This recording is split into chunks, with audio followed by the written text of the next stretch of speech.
کہ نبی پاک صلی اللہ علیہ وسلم کے پاس ایک شخص تشریف لایا، یا میرے خیال میں واللہ عالم، اللہ تعالیٰ میرے علم میں اضافہ فرمائے، یا تو صحابی تھے۔ فرمایا کہ نبی پاک صلی اللہ علیہ وسلم میرے پاس 1 دینار ہے، میں کیا کروں؟ آپ صلی اللہ علیہ وسلم نے فرمایا جاؤ اپنی بیوی پر خرچ کرو۔ پھر فرمایا کہ میرے پاس 1 اور دینار بھی ہے، میں کیا کروں؟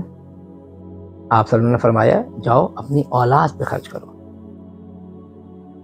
پھر فرمایا کہ میرے پاس 1 اور دینار بھی ہے، میرے پیارے آقا نبی صلی اللہ علیہ وسلم نے فرمایا کہ اپنی نفس پہ خرچ کرو۔ پھر فرمایا کہ میرے پاس 1 اور دینار بھی ہے۔ تو نبی پاک نے پتہ ہے کیا فرمایا صلی اللہ علیہ وسلم کہ اب تم کو پتہ ہے کہ تمہیں کیا کرنا ہے، مطلب اب صدقہ کا ٹائم آ گیا۔ کیا خوبصورت بات! اس کا مطلب کیا بیوی پہ خرچ کرنا سب سے افضل صدقہ ہے؟ سبحان اللہ! اور آج کل ہم نے اپنی بیویوں کو کیا عزت دی،